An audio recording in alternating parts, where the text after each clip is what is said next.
اس وقت ہم بات کریں گے اردو کی اہم ادبی تحریکات پر۔ ظاہر ہے کہ تمام تحریکوں کا احاطہ تو ذرا سا دشوار ہے ایک گفتگو میں، لیکن جو اردو کی رجحان ساز اور اہم تحریکات ہیں جس نے اردو ادب پر گہرا اور دیرپا نقش چھوڑا ہے، اس کے متعلق چند مبتدیانہ باتیں اور کچھ اس سے متعلق ضروری اطلاعات۔ اہم ادبی تحریکات۔ دیکھیے، جب ہم تحریکات کی بات کرتے ہیں تو ذرا سا ہم کو اپنے ذہن کو صاف کرنا چاہیے کہ تحریکات سے ہماری مراد کیا ہے۔ تحریکات کے آس پاس کے کچھ لفظ اور ہیں جس سے ہمیں کنفیوژن ہو سکتا ہے کہ تحریک ہم کس چیز کو کہتے ہیں، رجحان کس چیز کو کہتے ہیں۔ ایک ادبی رجحان شروع ہوا، کیا ہم ہر رجحان کو تحریک کہہ سکتے ہیں، یا ایسے ہی اسکول کا لفظ بھی ہے؟ لکھنؤ اسکول، دلی اسکول، داغ اسکول، میر اسکول، درد اسکول، کہتے ہیں کہ یہ داغ اسکول کے شاعر ہیں۔ تو اسکول، رجحان اور تحریک تین بہت قریب المفاہیم الفاظ ہیں، اصطلاحات ہیں۔ ان کے درمیان زیادہ فرق نہیں ہے، لیکن بہرحال فرق تو ہے۔ ظاہر ہے کہ ہم رجحان کو تحریک یا تحریک کو رجحان یا اسکول تو نہیں کہتے، کوئی نہ کوئی معمولی ہی صحیح فرق ہوگا ان چیزوں میں، ان اصطلاحات میں۔ ذرا سا اس کو پہلے پیش نظر رکھ لیں، پھر اردو کی تحریکات کے متعلق ہم تفصیل سے گفتگو کریں گے۔ سب سے پہلے رجحان کو لیتے ہیں۔ رجحان کے لیے انگریزی میں جو اصطلاح مستعمل ہے وہ ہے ٹرینڈ۔ اس وقت یہ ٹرینڈ چل رہا ہے، یہ رجحان چل رہا ہے۔ اس کو ڈیفائن کرنے کے لیے اگر ہم دو تین الفاظ لیں تو ان کی مدد سے ہم رجحان کو ڈیفائن کر سکتے ہیں۔ ایک تو یہ سامنے کی چیز کہ رجحان ایک غیر شعوری ذہنی رویہ ہوتا ہے، انسان کے ذہن میں کسی شعوری کوشش سے وہ نہیں آتا۔ اور آپ فیشن میں بھی دیکھیں، آج کل یہ رجحان چل رہا ہے، یہ کوئی تحریک نہیں ہے، یہ کوئی موومنٹ نہیں ہے، بس تبدیلی کی خواہش ہے، یا از خود معاشرے سے یا تہذیبی تصورات سے، ہمارے اقدار سے، زمانے کے بہاؤ سے، وقت کی رفتار سے ایک چیز رونما ہونے لگتی ہے افراد کے ذہن میں، اور ان کو لگتا ہے کہ تھوڑا کچھ تبدیل ہونا چاہیے، کچھ نئی بات ہونی چاہیے۔ چنانچہ آپ فیشن کی دنیا میں بھی دیکھیں، بالوں کے کاٹنے کا انداز،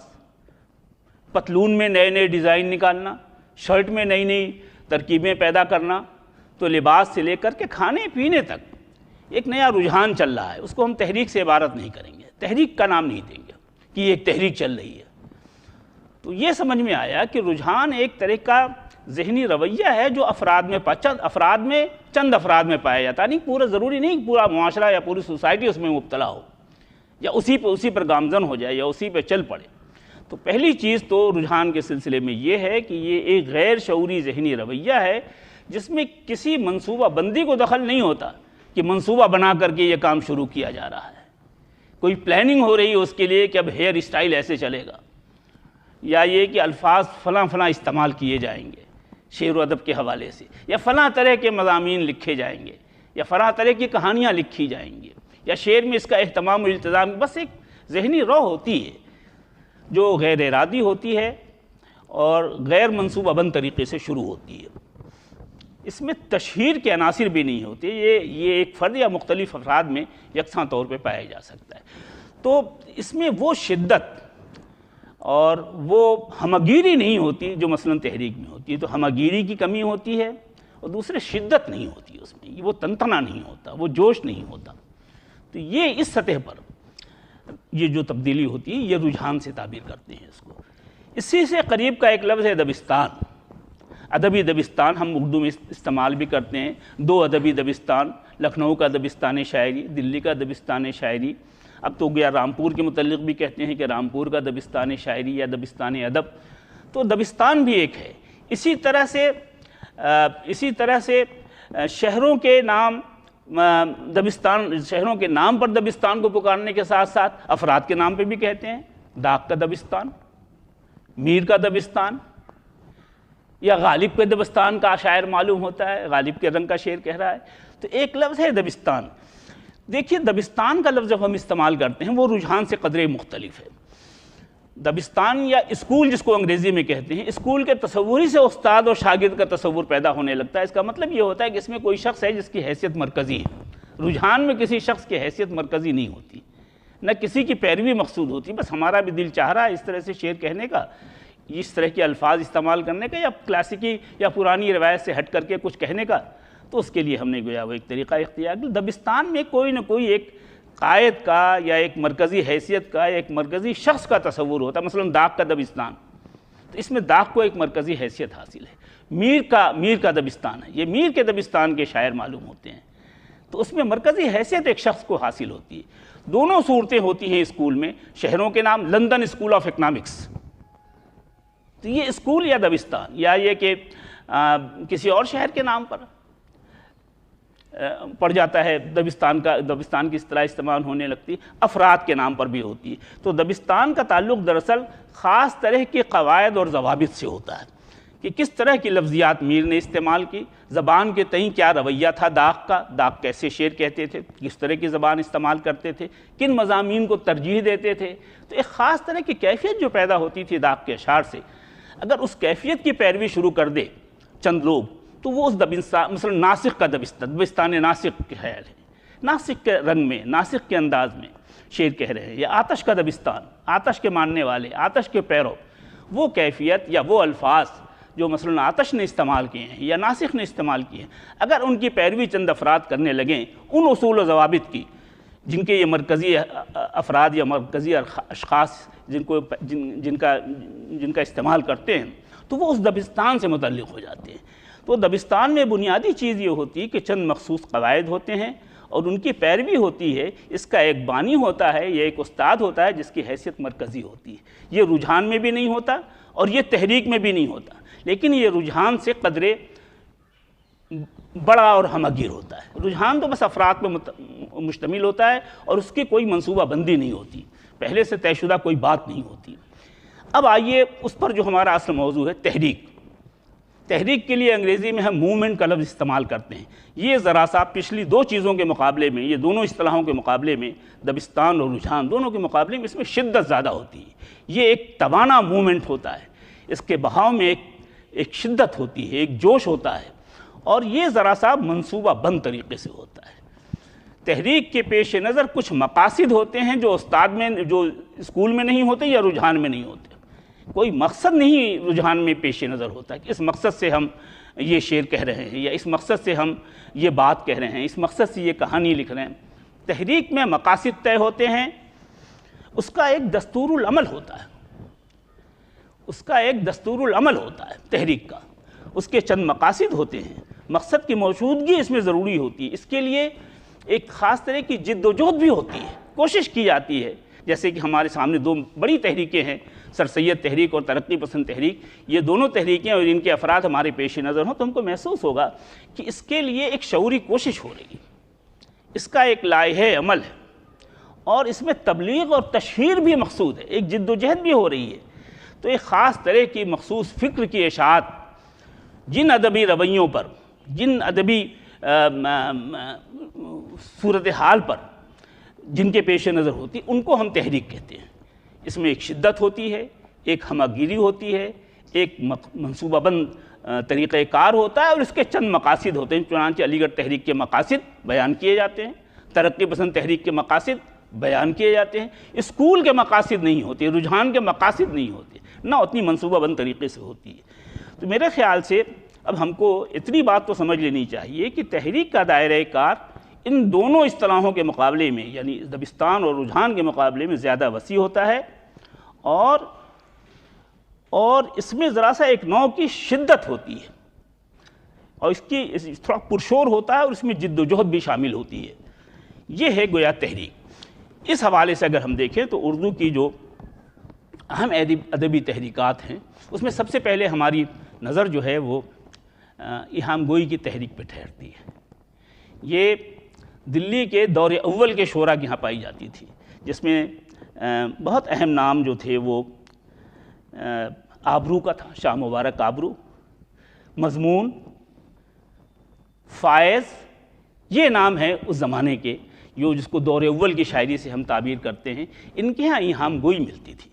اب ایہام گوئی کیوں کرتے تھے یہ لوگ؟ اس کی کوئی طے شدہ وجہ نہیں ہے۔ اس زمانے میں ہندی شاعری کا بھی اثر بہت بڑھا ہوا تھا، اور ابھی پورے طور سے فارسی کے حوالے نہیں ہو گئی تھی اردو شاعری،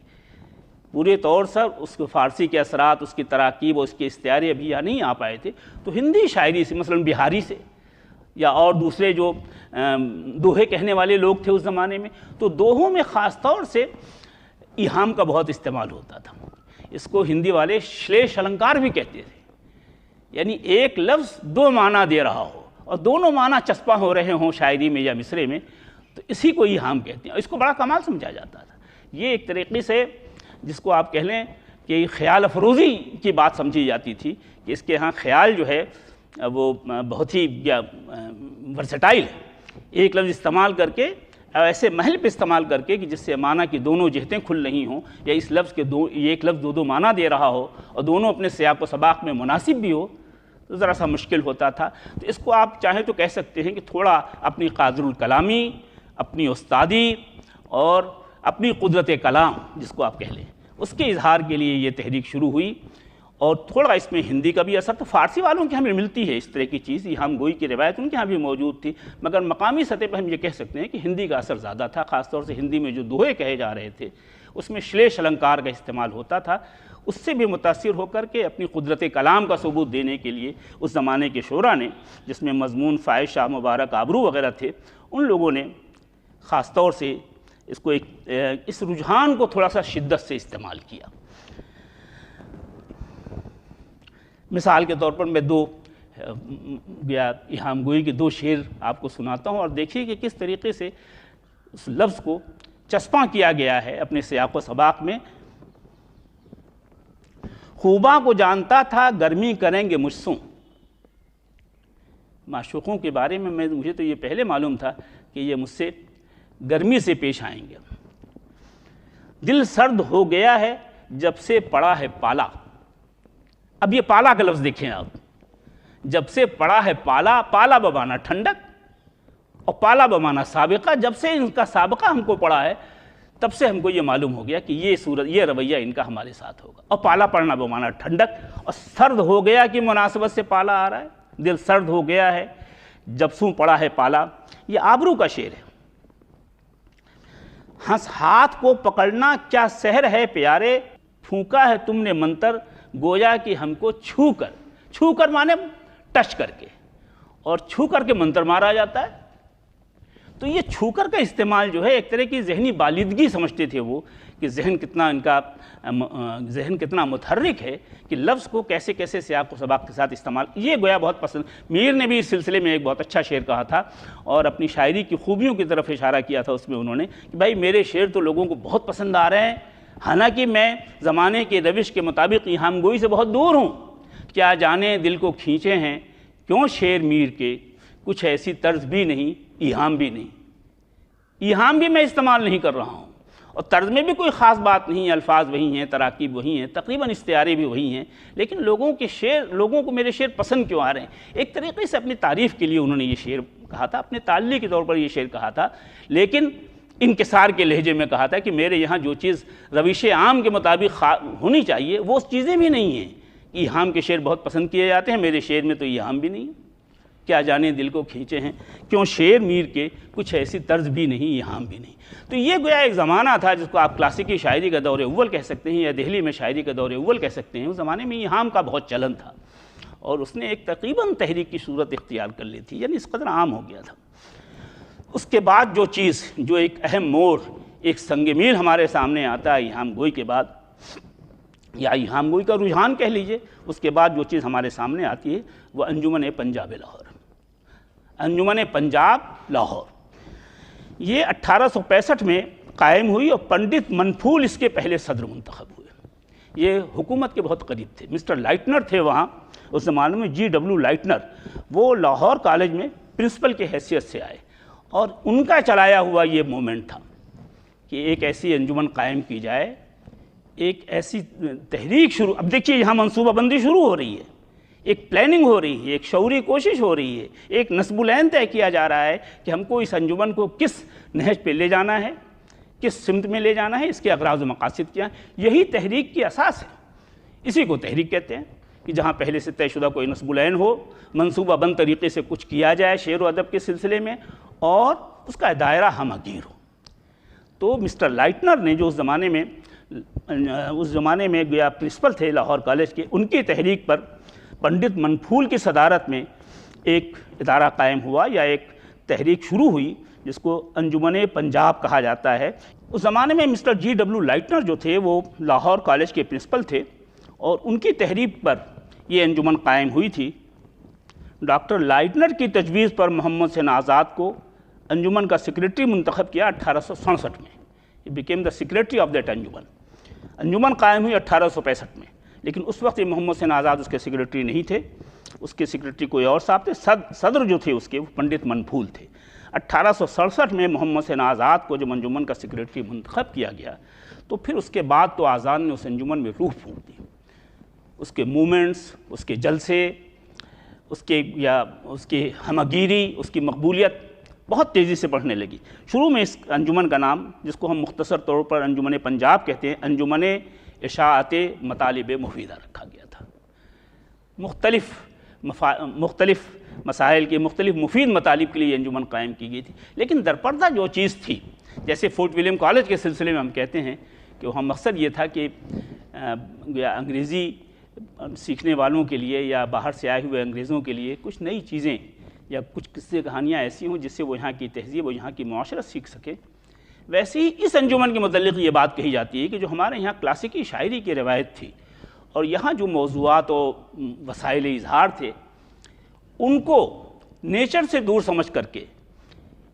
انجمن نے یہ تحریک شروع کی کہ اس کے مضامین بھی تبدیل کیے جائیں اور اس کے اسالیب اظہار بھی تبدیل کیے جائیں جو نیچر سے بہت دور ہیں۔ محض عشق و عاشقی کے قصے یا فرضی قصے کہانیاں یہ نہ رہیں، بلکہ حقیقت سے تھوڑا قریب کیا جائے، اس کو نیچر سے اس کو قریب کیا جائے اور ایسی عام فہم روزمرہ زبان میں شاعری کی جائے جس کو آسانی سے لوگ سمجھ سکیں اور زیادہ سے زیادہ لوگوں تک بات پہنچ سکے۔ اس سلسلے میں سب سے مشہور جو ہے وہ محمد حسین آزاد کا لیکچر ہے، خیالات در بیان نظم و کلام موزوں۔ محمد حسین آزاد نے ایک لیکچر دیا تھا اس میں، اور اس کو گویا نظم جدید کی تحریک کا منشور سمجھنا چاہیے۔ اس میں جو باتیں انہوں نے کہی تھیں، کلاسیکی شاعری کے متعلق جو باتیں کہی تھیں اور اپنے منصوبے کے متعلق جو باتیں کہی تھیں، اور یہ کہا تھا اس لیکچر میں انہوں نے جو سب سے اہم بات کہی کہ یہ نئے مضامین انگریزی ادب کی بختوں میں بند ہیں اور اس کی کنجیاں جو ہیں انگریزی دانوں کے پاس ہیں، ان کو ترجمہ ہونا چاہیے، ان کو ٹرانسلیٹ ہونا چاہیے تاکہ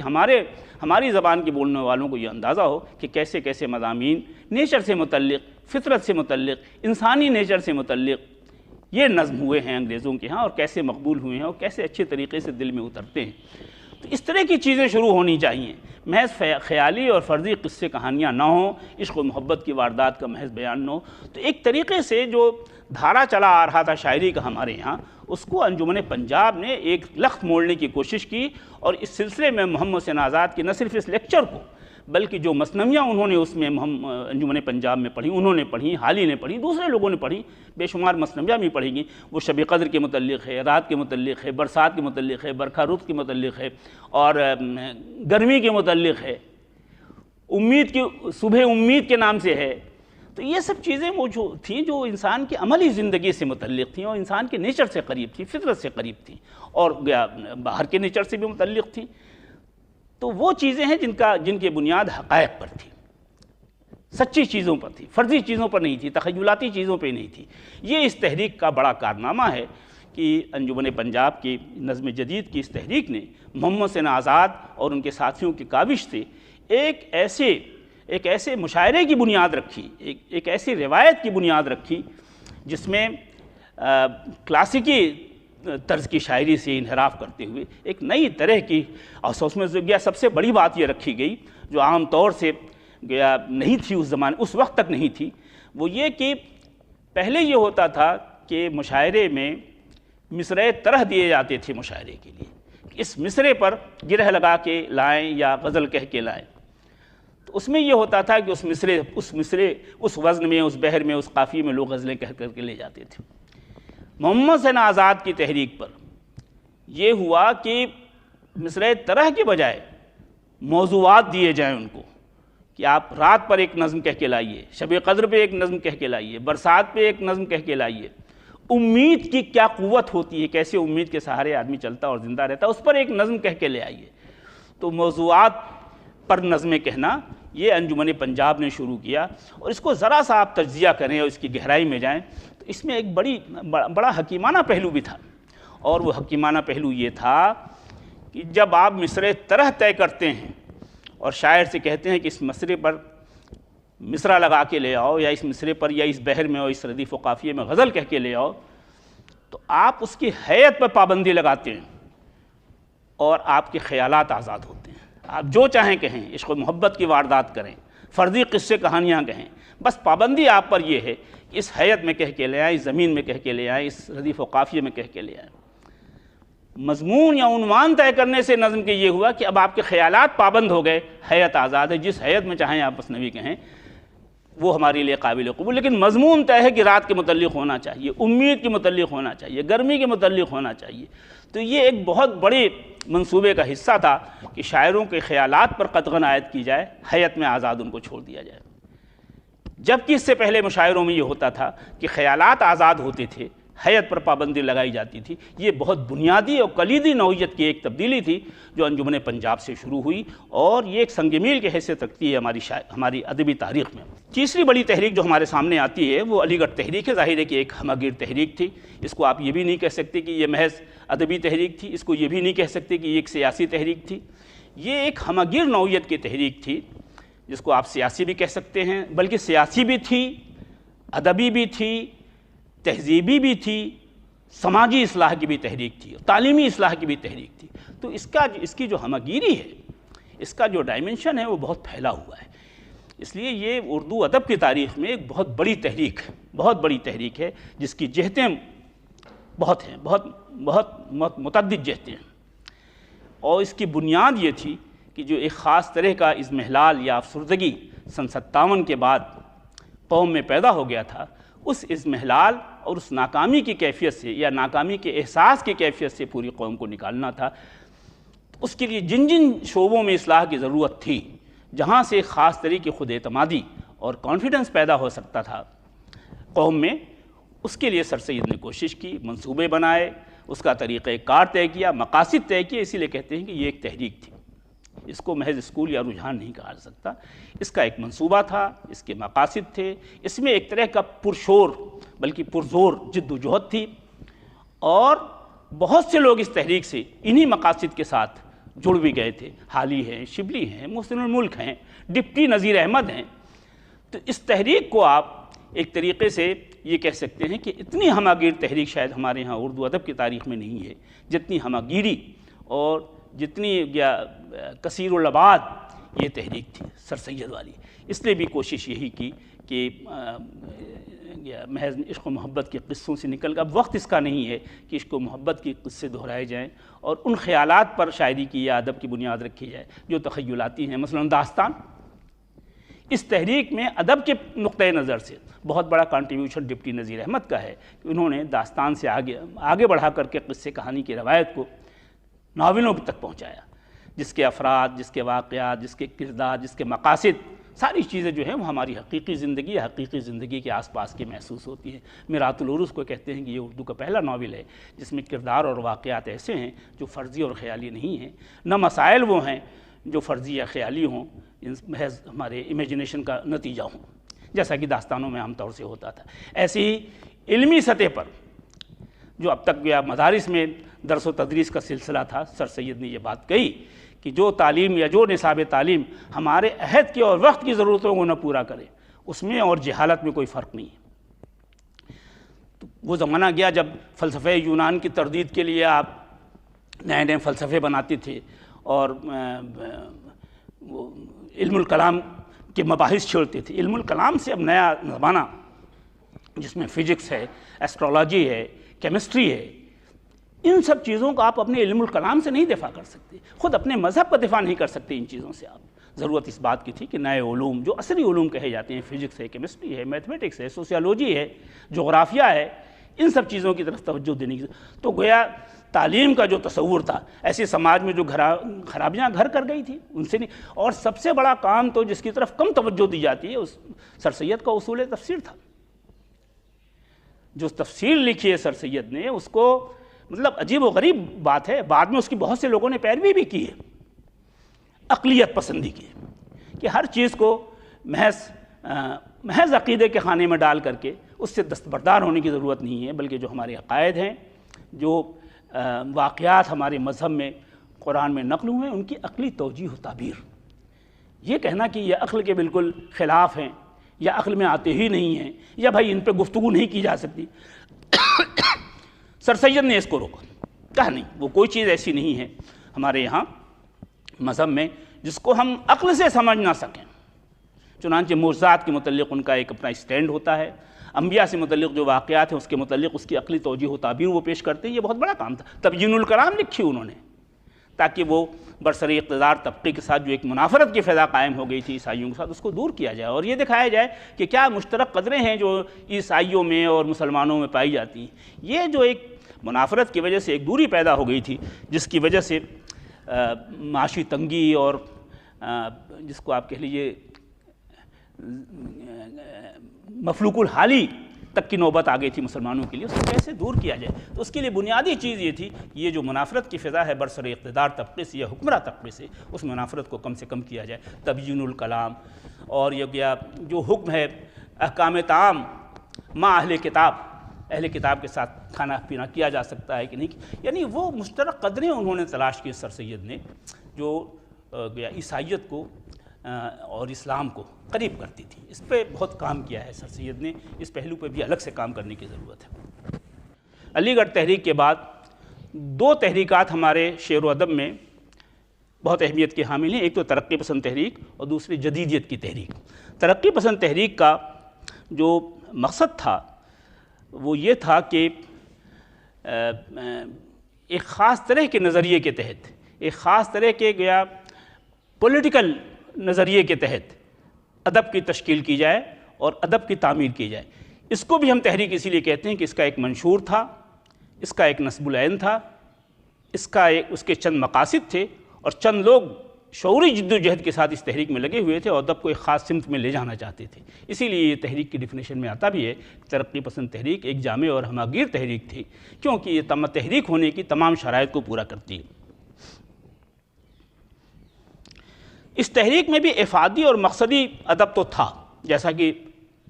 سر سید کی علی گڑھ تحریک میں تھا، مگر اس کے افادیت اور مقصدیت کا تصور جو تھا وہ قدرے تبدیل ہو گیا تھا۔ اس کو ترقی پسندوں نے جدلیاتی مادیت اور اشتراکی نظام فکر سے جوڑنے کی کوشش کی کہ یہ جو ایک طرح کا طبقاتی نظام ہے اس کے خلاف آواز بلند کی جائے، عوام و سرمایہ دار کے درمیان، جاگیردار اور کسان کے درمیان، مزدور کے درمیان جو ایک فاصلہ ہے طبقے کی حیثیت سے کہ یہ سرمایہ دار طبقہ ہے اور یہ مزدور طبقہ ہے، یہ اونچا طبقہ ہے، یہ نیچا طبقہ ہے، اس کو ختم کرنے کی کوشش کی جائے۔ اس کے ساتھ ساتھ وقتی طور سے جو چیز ان کے پیش نظر تھی وہ آزادی کی خواہش اور جمہوریت کا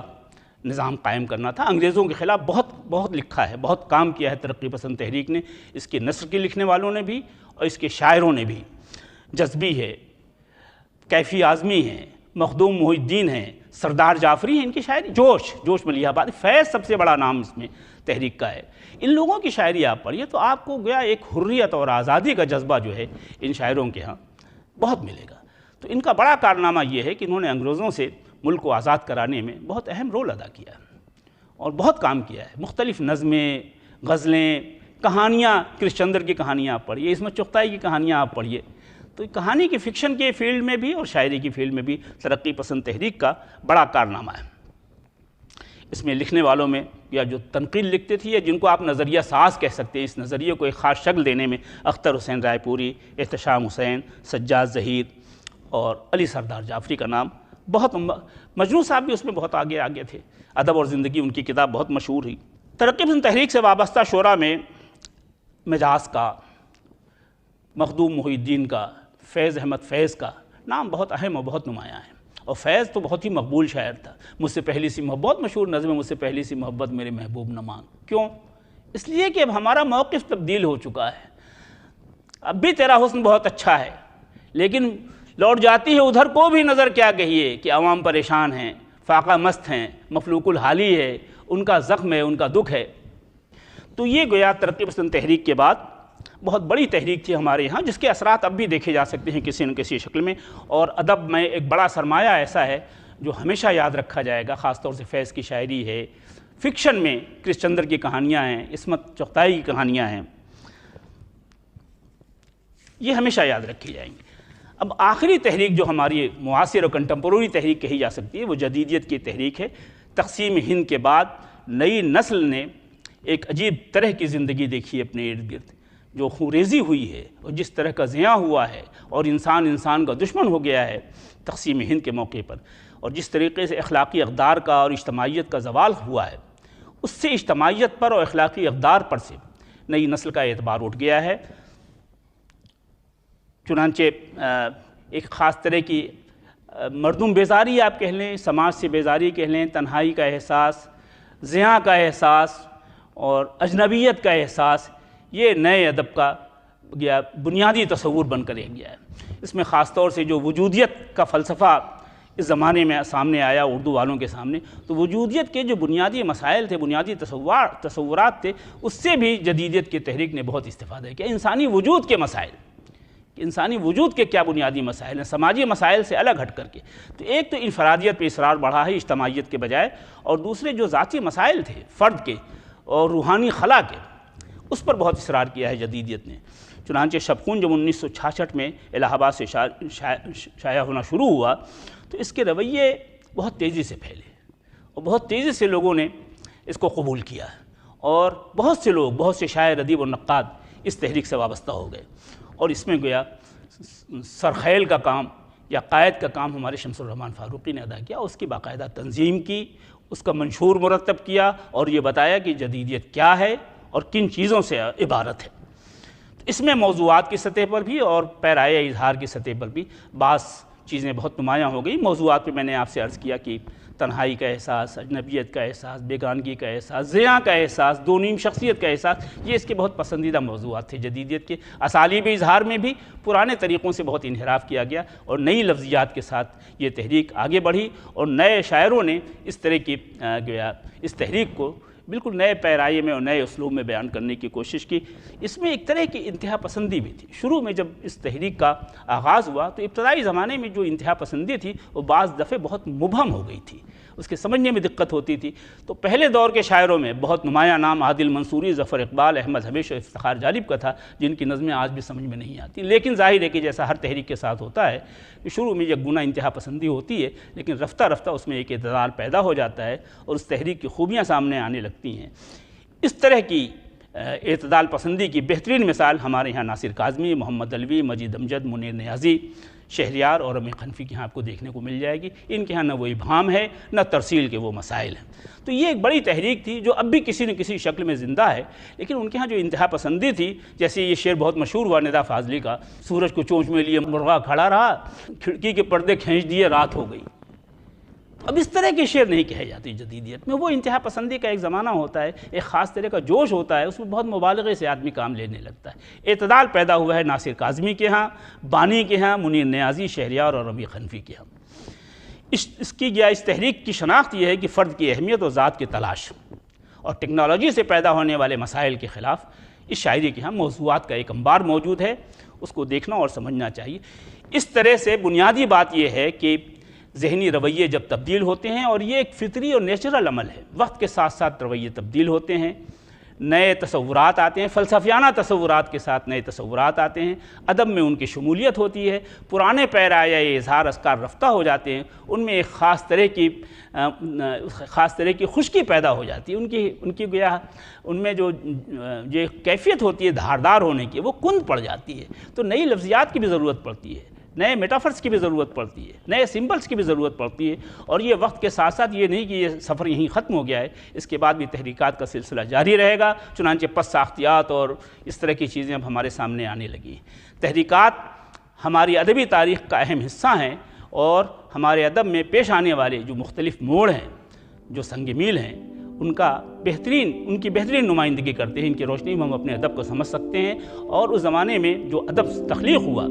اس کی روح تک پہنچ سکتے ہیں۔ بہت شکریہ.